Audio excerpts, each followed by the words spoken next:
Adding intrigue to the Brandon Aiyuk holdout, Christian McCaffrey new contract, Justin Jefferson new contract. The 49ers made a call to the Minnesota Vikings about Justin Jefferson before all of this. All that and more coming up on today's Locked On 49ers.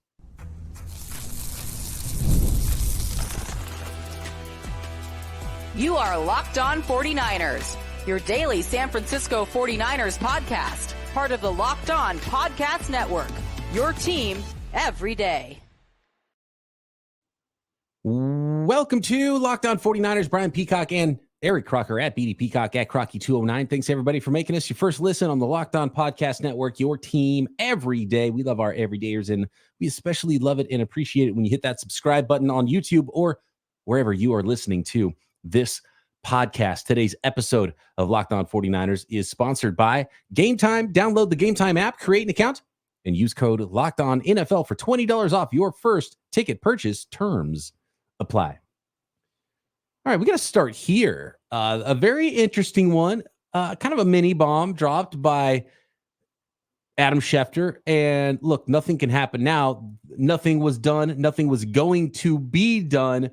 But interesting nonetheless that the San Francisco 49ers might have made a call about star wide receiver Justin Jefferson before the NFL draft, Croc. And this is the quote from Adam Schefter. Quote, never got close. Some teams reached out, and they're talking about a Justin Jefferson trade potentially. Never got close. Some teams reached out. The New York Jets reached out about Justin Jefferson. The Indianapolis Colts reached out about Justin Jefferson. You know that? The 49ers reached out about Justin Jefferson. And you know what? This was all before the NFL draft, and every team that called the Vikings before the draft was told, we're not trading him. The conversations went nowhere with anybody, so it was a moot point. And by the way, there should have been 31 teams, Adam Schefter says, calling the Vikings and checking in to see if there's any way they would trade the wide receiver who wanted a new deal, who they struggled to get a new deal done with. Everybody should have called, according to Adam Schefter, and at least 3 teams did call: the Jets, the Colts, and the 49ers. Croc. Well, the 49ers need to do a deal with their own guy, which I would assume would have been part of this trade to bring in Justin Jefferson. 31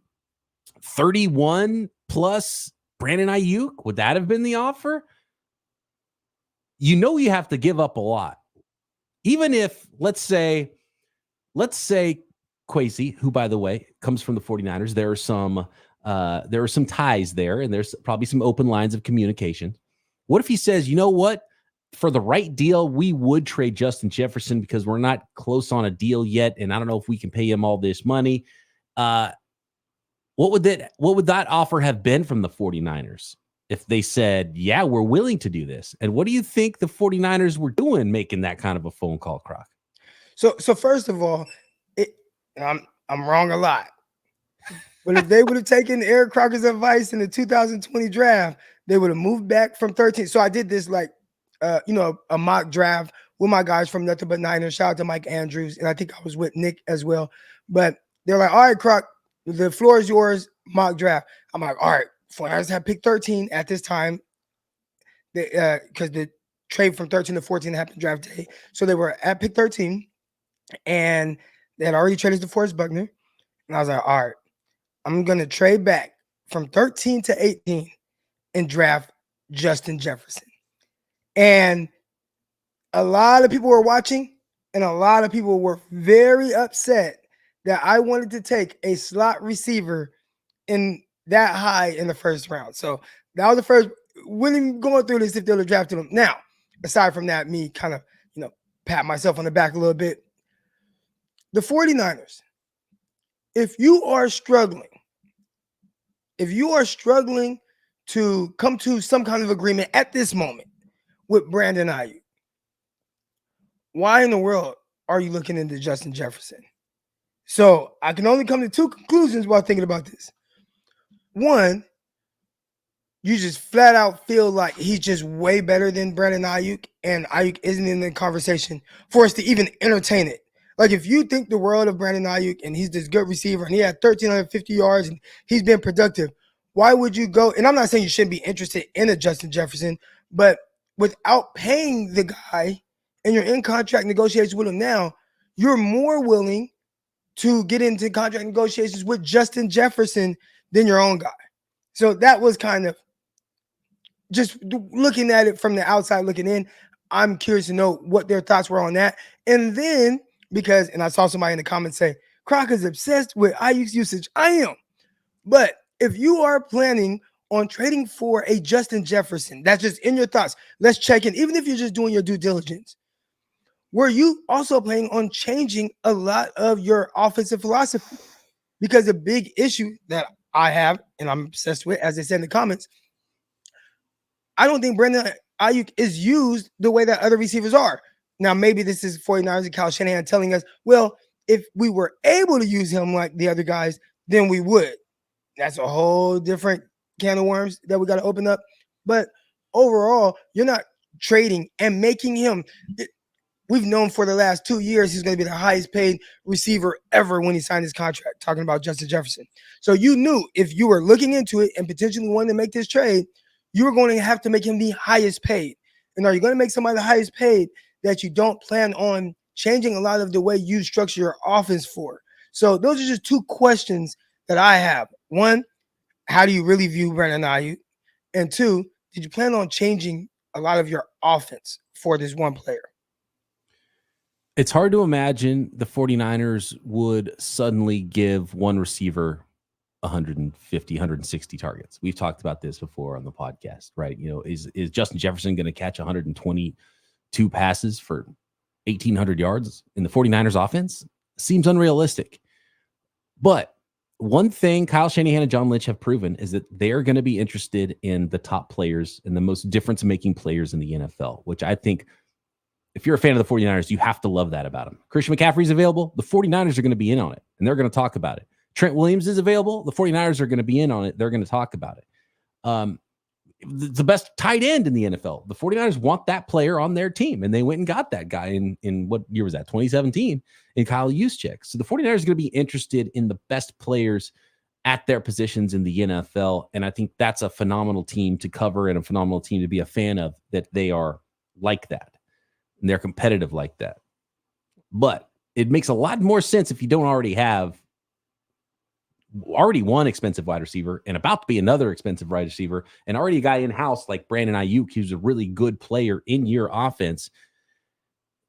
So to me, what that was telling me is that, look, Brandon Aiyuk wants $30 million as it is.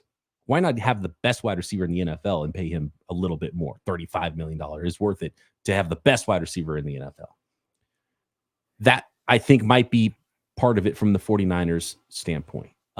One thing, though, and this is not as sensational, one thing I think could have happened here is the 49ers called about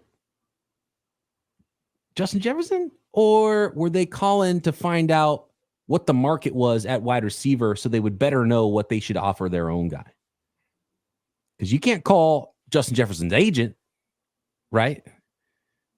And be like, hey, Justin Jefferson's agent, how much are you asking? Right. How are those negotiations going? You call your guy Kwesi and you're like, hey, Kwesi, well, what about trading up from 31 to one of your picks in the first round? No, okay. What's going on with Justin Jefferson? Oh, by the way, how much is, how far? Oh, he's not available. Okay, well, how much? Man, how far apart are you guys? What are you offering him anyway? Maybe a fact-finding mission. If the 49ers are doing their job, I think they're getting the most information they possibly can to do the things they need to do. And they're also checking in on the best players in the league, because you want to have the best players in the league on your team if it's possible and feasible. So I think that's less sensational, but it might have been a fact-finding mission to help the 49ers sign their own guy if they were talking to the Vikings about Justin Jefferson. Business is business, but if you are Brandon Aiyuk, right, and you're a guy that, you're in negotiations. I heard Deebo Samuel on the podium, and he's talking about how it can get a little personal when you're coming to these, contract negotiations. But do you feel a little disrespected kind of just hearing that, if you're Brandon Aiyuk, that they just even made a phone call or inquired about another receiver when you're supposed to be their number one priority this offseason? I mean, that's a good question. Let's get into that more specifically about Brandon Aiyuk, because we know the Justin Jefferson thing happened, whatever. There was a phone call, didn't happen. Justin Jefferson staying put. What about Brandon Aiyuk? Deebo Samuel's comments about Aiyuk and about his own trade conversations that might have been going on before the draft. A lot of conversations going on before the draft, Croc. What do they all mean? Let's get into that next.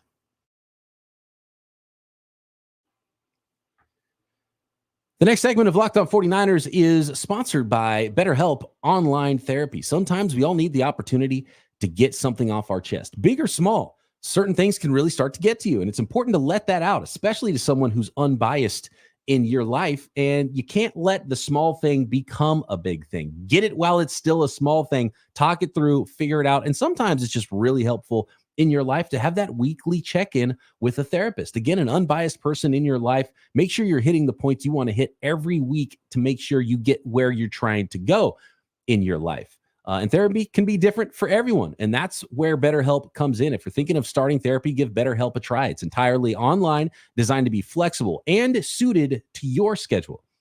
So visit BetterHelp.com/lockedon to get 10% off your first month. That's BetterHelp, HELP.com/lockedon.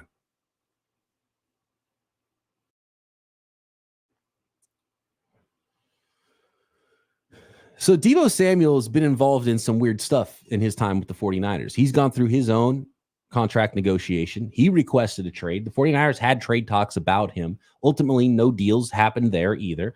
They ended up getting a deal signed for Deebo Samuel. Now, Deebo Samuel is kind of the big brother for Brandon Aiyuk, advising him as he goes through this process and probably helping Brandon Aiyuk quite a bit, being that he was just in this same seat a couple of off seasons ago. But throughout all of this, there were reports that Deebo Samuel was part of some trade talks, that maybe the 49ers were listening to offers about both wide receivers for the 49ers. So clearly the 49ers are in a place that we're in a place before the draft this offseason. I don't think they're in the trade a guy right now place anymore. That they were willing to allow multiple avenues of how this future wide receiver group was going to be built and turn out. They were, I think, flexible in how they were viewing how this could go and allowing potentially another team to have a say in how it was going to go if a team was willing to give them something for one of those guys that made it more worthwhile for them to keep the other guy instead. So clearly, whether it was Justin Jefferson, whether it was the reports about the Pittsburgh Steelers, and by the way, my guy Matt Williamson, he's plugged in over in Pittsburgh, covers the Steelers, Steelers.com. He says he's still hearing that there's a possibility or conversations that the Steelers are trying to trade for a wide receiver, and the 49ers are one of the teams that they've been talking to still, like this as of this week. So that's still out there. I think it's unlikely.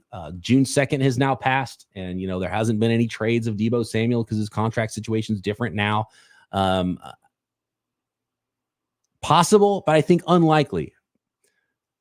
But as Mike Silver pointed out yesterday, and that we've talked about a lot on this podcast, Croc, if Brandon Aiyuk is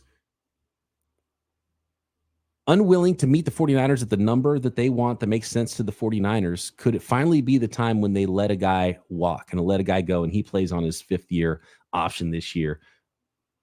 And then maybe Deebo Samuel could still stick around. And if not, then Deebo Samuel has to go. I think one of them has to go next offseason. But the plan clearly is, I think, for the 49ers to keep them both this season. I'm just trying to have I'm having a tough time figuring out which direction it's going to go, because I think it's going to go one way and then something will happen. I'm like, they called about Justin Jefferson. They were willing to move off of Aiyuk. Are they still talking to the Steelers? Could they really move off of Aiyuk or Deebo Samuel before the season? Is it actually going to be Deebo moving on next off season, as we've thought all along? Or maybe it actually could still be Brandon Aiyuk. So I could still go either way right now. And I wonder if the 49ers feel like they could still go either way right now. Deebo Samuel. Love Deebo. Love when the ball is in his hands. OTAs, not a big deal. But you know me, I pay attention to the details. I'm a coach. It's hard not to. I'm watching the receivers go through their individual drills, and they're just running like these little comebacks.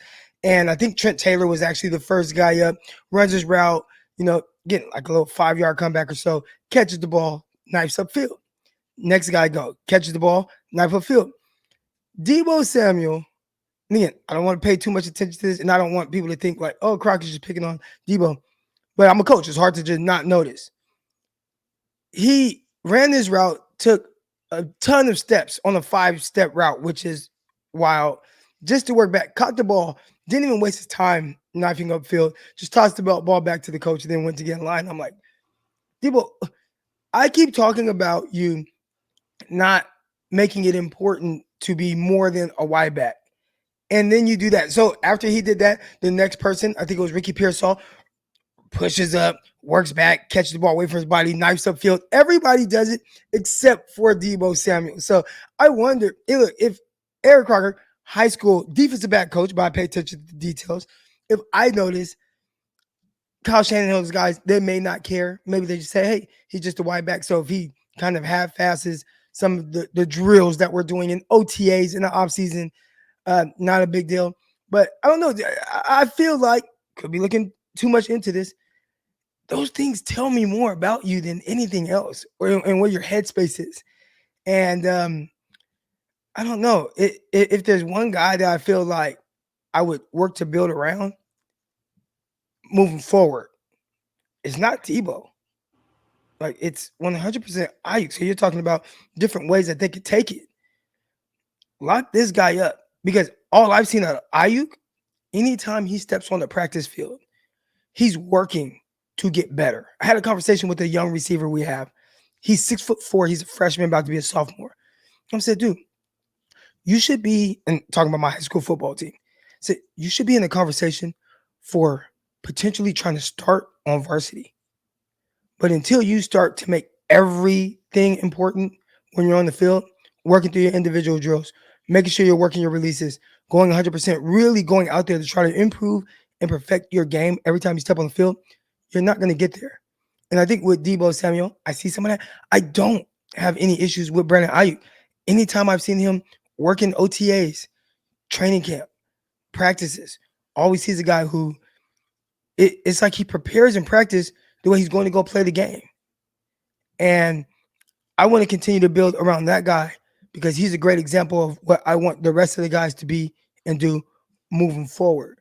And that's not to say that Deebo maybe doesn't do some of those things. I don't want to act like one 15-second clip is an indictment on everything that Deebo is.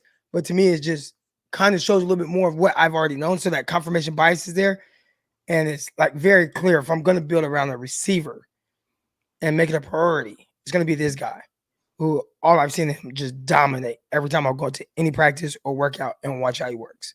Yeah, and especially with Brandon Aiyuk, who's become this, I think the term dog is kind of overused, but what he has become, and going from, speaking of dogs, the dog house, and maybe being someone who wasn't doing something right, whether he wasn't playing hard enough, practicing hard enough, he wasn't running his routes the correct depth, or he was doing something that Kyle Shanahan didn't like at some point. And that was when Deebo was going off, right? And for him to, of course, sort of leapfrog Deebo and become the player he is, and the trusted receiver number one for quarterback Brock Purdy, I think speaks to something. He's a couple years younger than Deebo Samuel. He's had fewer injuries. He would seem to be someone who's going to be clearly someone you'd want on your roster in 2026, 2027, more than Deebo Samuel at this point, and is a better pure wide receiver. Deebo's special with some of the things he can do. And look, I don't think it matters that much if he takes a play off, or, maybe doesn't give a lot of effort on this play here, this play there, or maybe on a practice rep at OTAs. How much does that matter? I don't know. But if you had to pick one, I think the answer is clear. It's going to be Brandon Aiyuk is the one you keep going forward beyond 2024. Yeah. And this is coming from, I know you just said that, but talking about Deebo. I love Deebo Samuel. He's my favorite player in the NFL to watch. I love the way when he gets the ball in his hands, what he does. You talked about some special things. He does things that other guys in the NFL just can't do. I'm still confused and shocked every time I see him touch the ball and outrun everybody. Like, it's odd. Like, how is he doing this? But he leaves a little to be desired, as you said, as a pure receiver. And he's going to work to become that. And when I just see a rep, just one rep, it may not mean anything. But I've always had the thoughts of how you do one thing is how you do everything. And that's kind of circles around coaches. And I watch that and I'm like, well, that's why we're here. That's why we're in this situation. A quick coaching note, because you brought that up. I've noticed Deebo Samuel doing it a lot, and he's one of the first ones I really was paying attention to, and I was like, he's running this route a very specific way, the way he's moving his body. Is there like a new this is a new thing, at least to me, and I played some wide receiver growing up, and they certainly weren't teaching this when I was a kid, when I was younger, when I was a teenager. They weren't teaching this, but really wide-legged route running, if that makes sense. And I noticed Deebo Samuel doing this when it's time to break out of your route. Like the legs are really wide, like beyond the shoulders wide. And I saw a lot of guys leading up to the draft. And so someone's coaching it this way. And I saw a lot of guys running routes that way. And, it's a stable way to move your body, but it's not every player that I see running routes this way, but specifically some guys are getting coached this way, and more people are doing it. So is this like a new technique? Is this like a new thing that is going around coaching circles, the way to teach wide receivers, and it, helps them get out of their breaks better in some way? Do you even know what I'm talking about, Croc? I know what you're talking about. I know I see it sometimes on shorter routes where they're kind of coming to balance and they can go left or right. But in route and especially getting to the top of your route, that is not as ideal. But again, I'm not a route running technician. I could bring on former 49er legend Lavelle Hawkins. He's our receiver coach and assistant head coach at our high school, Edison. And I'll ask Hawk, like, hey man, is this something? And he gives some insight on just the receiver position. He watches this guy. He loves watching football. And he watches Brandon Aiyuk. He watches Deebo Samuel. And to just get an idea on maybe how one receiver runs routes maybe differently than another, and why. And why do they do certain things? So maybe he'll have more of an idea, but that's not something I've seen be taught in my time, either coaching or training athletes. And to me, if it was only for short routes, or whatever reason you're doing this one technique, I think you're also maybe it helps you run those routes better. But you're also telling the defense what route's coming, because it's going to be a short route. Here comes a short route because you've got your wide legs going. You're not going to all of a sudden be running down the field and breaking off a 9 route on me or whatever it is. So that's interesting. It's just something that I'd noticed that I always forgot to ask you about. But anyway, next I want one more note on Brandon Aiyuk, because guess what, Croc? Brandon Ayuk's holding out, but he's still doing OTAs. Talanoa Hufanga says he's back for week 1 as well. More on the San Francisco 49ers minicamp next. This episode of Locked On 49ers is sponsored by Game Time. Game Time makes getting NBA Finals tickets even faster and easier. Prices on the Game Time app actually go down the closer it gets to tip-off. We're talking killer last-minute deals, all-in prices, views from your seat before you buy. You know what it looks like from those seats. And their lowest price guarantee. Game Time takes all the guesswork out of buying NBA tickets, NFL tickets. I know you guys are all circling games on the NFL schedule, 49ers games that you want to go see in person, whether it's home or away. Concerts, comedy shows, theater events, whatever it is near you, you can find those tickets at Game Time. I love the views from your seat. You put you get the pull up the seats on the phone before you buy them, and you see what the view looks like, and it's panoramic, and you move your phone around and you can see what it's like to sit in those seats. And the all-in pricing I love as well, because you see the total up front with no surprise fees at checkout. And I know y'all hate those surprise fees at checkout. So take the guesswork out of buying tickets with Game Time. Download the Game Time app, create an account, and use code LOCKEDONNFL for $20 off your first purchase. Terms apply. Again, create an account and redeem code LOCKEDONNFL for $20 off your first purchase. Download Game Time today. Last minute tickets, lowest price, guaranteed.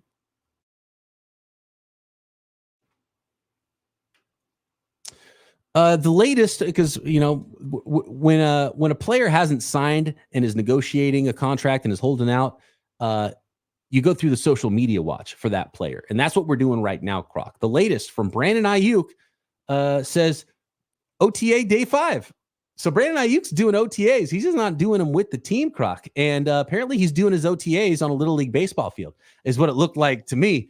Look, you gotta get in your work where you can. So Brandon Aiyuk, I don't think he was catching balls in center field, although he'd probably be a pretty good center fielder. He's for sure got range and he can track the ball. Maybe he's getting some base running work in as well. But Brandon Aiyuk, OTA day 5, working out at a Little League baseball field. and at least still getting some stuff done. So that's your latest on Brandon Aiyuk, Croc. If you're wondering what he was up to on this day. Can someone, if he's in the Bay Area or if he's in, I know he was born in like Rockland. I think he lived in Reno. Can someone in any area that Brandon Aiyuk may be at open up a damn field for my guy? Like what? I saw Mayoko post that and talk about how he might be able to hit one over the fence with how short those center field wall was. But all that matters is that he's getting work. I will say that with the buildup that they do in OTAs, it's a little bit maybe harder to have the same kind of intensity during your workouts to really be improving on your route running, things like that. But if he has a good trainer, a good guy that he's working with, that does push him to be the best version of himself, I'm sure it'll be very productive workouts. Yeah, so somebody check out Brandon Aiyuk's Instagram. You can find the tweet at Mayoko NBCS as well. Matt Mayoko's tweet is where I saw it. I know there's some sleuths out there that know where this field is. Somebody open up a football field for Brandon Aiyuk so he can get his work in there. I wonder what quarterback he's working with wherever he is as well. Talanoa Hufanga. Couple of notes from him. He says the goal is to be back and ready from his torn right ACL by week 1 with return some point before that later in training camp so he can ramp up and get ready to play for week 1. So right now, that's the path that Talanoa Hufanga is on to get ready for week 1, which is good news. And you hope that Hufanga is back and ready to go because that makes it easier than the starting tandem would be Talanoa Hufanga and Jair Brown, presumably for the 49ers. Croc, if Talanoa Hufanga is not ready to go for week 1, do you have a vibe on who the 49ers are going to roll out there with their starting safety group? And by the way, if it's Malik Mustafa, Hufanga had a comment on him, said, dude's beefy. He called him beefy. He said, that dude could probably outlift anyone. Called him Mini Dre Greenlaw is what he called Malik Mustafa with that compact build. What do you think about this safety spot and who's going to run out there as starters in week 1? Yeah, I think it's obvious that the starting safety week 1 will be Justin Simmons. They're going to go get him. I don't even know if Justin Simmons is still available, but I think he's still unsigned. He's probably waiting for camp to start and, whoever has the biggest need there. And I wonder because the Niners reportedly had interest in him. And that's kind of the Niners things. Like, look, this guy's a great safety. If he's available, we're going to talk. If the number's right, we'll bring him in. And maybe if Hufanga has a setback or isn't ready for week 1, who knows? Justin Simmons might be on his way to the Bay. Well, even if he is ready for week 1, Hufanga told us himself, I wasn't told that I'm the starter when I come back, or however he worded that. He basically alluded to the fact that he's someone that may have to compete, and it's just not, Brock Purdy coming back from elbow surgery. He's going to be your guy, no matter what. I don't know if that's Hufanga's situation. So if it's not, who are the starters? And I think that's a huge question. Is it going to be potentially a Mustafa? Is it going to be, Odom, or is it, you got Brown, Jair Brown, and none of them I feel overly confident about. Now, I will also say this. I wasn't overly confident about Talanoa Hufanga taking over and being a starter. I was like, man, maybe they want to bring back Jaquiski Tartt. Hufanga ended up taking a big jump from his rookie year to his sophomore season in the NFL. So I think if you have the thoughts of that potentially being the case, then you're better off with a guy like Jair Brown and him getting that experience. But we also had Jimmy Ward at the time saying, "Oh, we're going to be the best safety tandem in the league." Now, I don't know Jimmy Ward expected to actually be safety and not get moved to nickel, which is what happened. Definitely. He got hurt early on there and ended up being Tayshaun Gibson and Hufanga. But overall, he was telling us, hey, this guy, he's got the goods. He's going to be terrific at safety. And he was. Is anybody saying that about Jair Brown right now? And maybe they just haven't been asked. And maybe if they were asked, they would say that. But when I heard Jimmy Ward is a straight shooter, he wasn't in a press conference type setting. It was like kind of just mic'd up. And he was just saying, like, we're finna rock out. And it was just, there was nothing that was fake that came off about it, because if it didn't feel that way, it just didn't have to say anything about Talanoa Hufanga.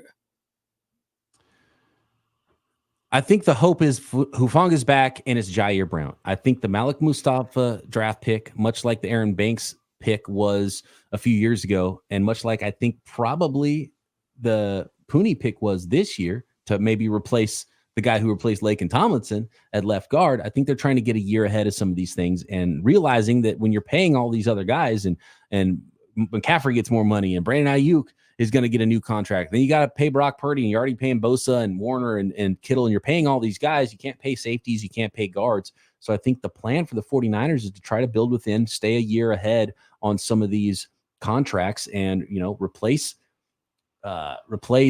Charvarius Ward with Renardo Green and replace Deebo Samuel with Ricky Pearsall and replace Aaron Banks or maybe Burford with Pooney and replace Talanoa Hufanga with Malik Mustafa. That's, I think, what the 49ers are planning on doing. And I'd be surprised if the 49ers rolled a first-year starting free safety with a rookie strong safety out there in week 1. So my guess is it would be Odom that gets the start if Hufanga can't go. But I think by that point, they would have brought in a veteran, much like they brought in with Tashawn Gibson a couple years ago. And who knows, maybe it is Justin Simmons that the 49ers still bring in, because there was some interest there. And they did draft Malik Mustafa since then.